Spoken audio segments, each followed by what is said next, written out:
Pernah tak rasa gelisah tanpa sebab? Atau rasa dada sesak tiba-tiba bila fikirkan sesuatu? Kalau ya, mungkin korang pernah alami anxiety. Anxiety ni sebenarnya reaksi semula jadi badan kita terhadap tekanan atau bahaya.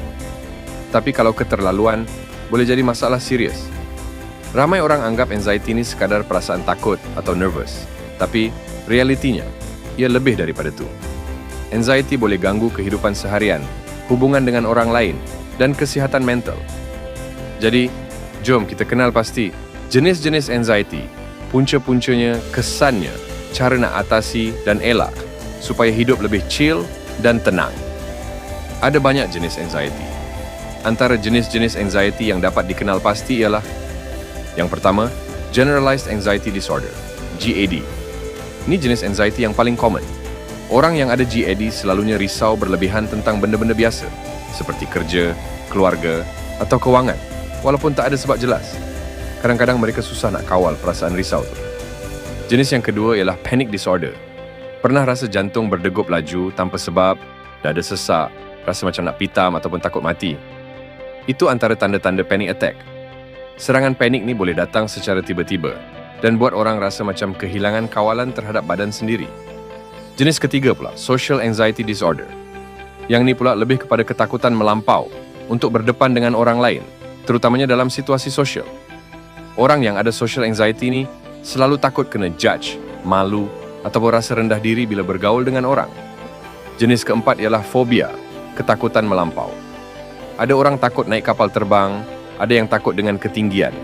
Ada pula takut dengan benda pelik macam belon atau nombor tertentu. Kalau ketakutan ni sampai ganggu kehidupan harian, ia dikategorikan sebagai fobia. Jenis anxiety terakhir ialah Obsessive Compulsive Disorder, OCD. OCD ni lebih kepada pemikiran obsesif dan tingkah laku kompulsif yang susah nak kawal. Contohnya, seseorang rasa kena cuci tangan berulang kali sebab takut kuman, walaupun tangan dah bersih.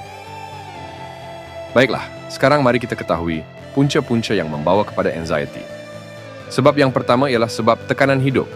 Kerja, studi, masalah kewangan, konflik keluarga, semua ni boleh jadi pencetus anxiety. Kalau tak kawal dengan baik, boleh menyebabkan stres berlebihan. Yang keduanya ialah faktor genetik. Ada kajian yang menunjukkan anxiety boleh diwarisi. Kalau mak ayah atau ahli keluarga terdekat ada masalah anxiety, kemungkinan besar kita pun boleh mengalami benda yang sama. Punca yang ketiga ialah sebab persekitaran toksik.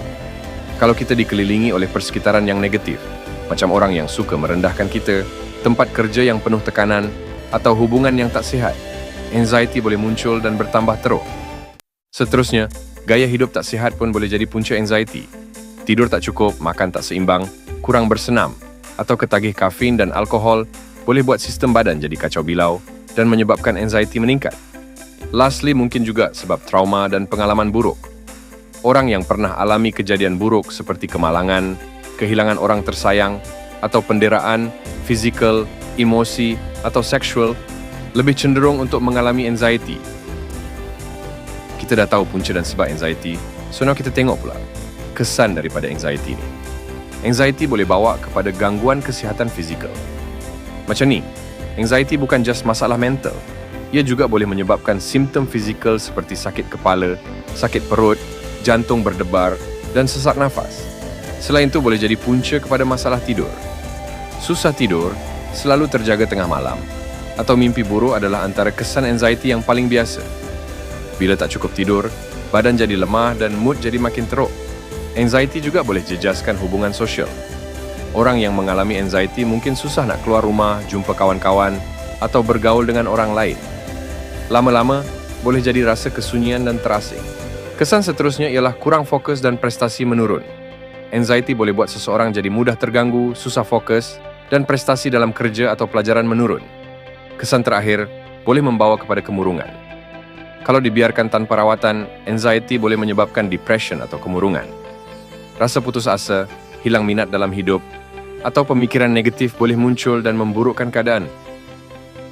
Dah tahu pasal dan akibat buruk anxiety, apa pula cara menangani anxiety? Ada beberapa cara mudah yang boleh kita buat. Pertama, tarik nafas dan kawal pernafasan.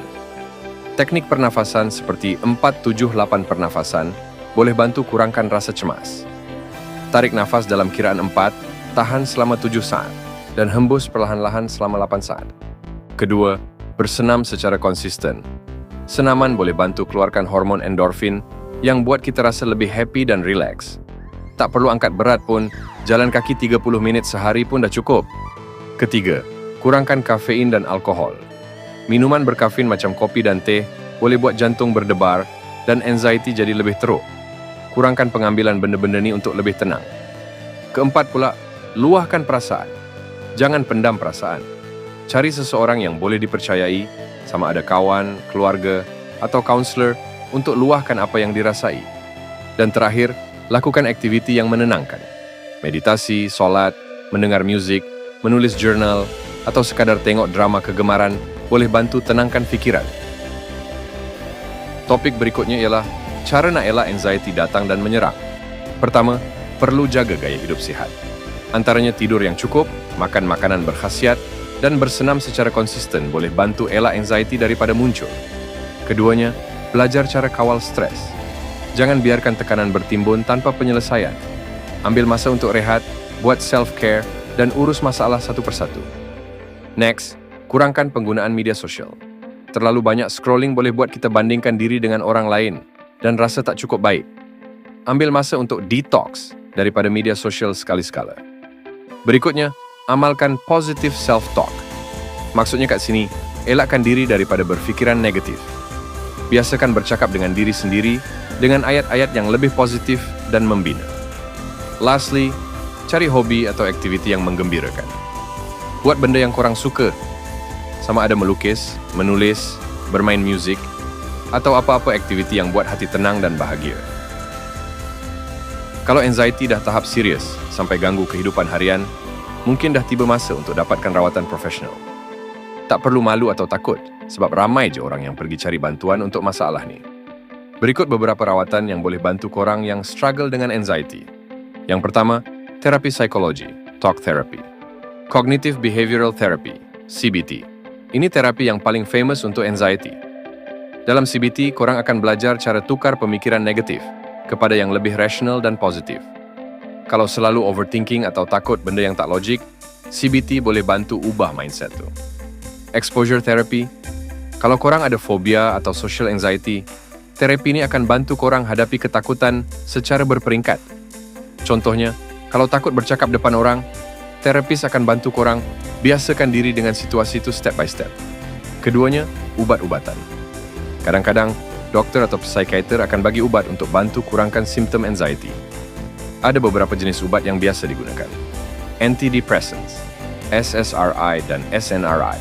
Contohnya, sertraline, fluoxetine, dan paroxetine. Ubat ni bantu stabilkan bahan kimia dalam otak yang buat korang rasa cemas. Benzodiazepines, contohnya Xanax dan Valium. Tapi ubat ni kena hati-hati sebab boleh buat ketagih kalau guna dalam jangka masa panjang. Beta blockers biasa digunakan untuk kawal simptom fizikal, macam jantung berdebar dan tangan menggigil. Ketiga pula, mindfulness dan relaksasi. Contohnya meditasi, zikir dan solat. Aktiviti ini boleh bantu tenangkan minda dan kawal pernafasan, supaya korang tak cepat panik. Deep breathing exercises. Teknik pernafasan macam 4-7-8 breathing. Tarik nafas 4 saat, tahan 7 saat, hembus 8 saat. Boleh kurangkan rasa cemas dengan cepat. Keempat, lifestyle changes. Senaman.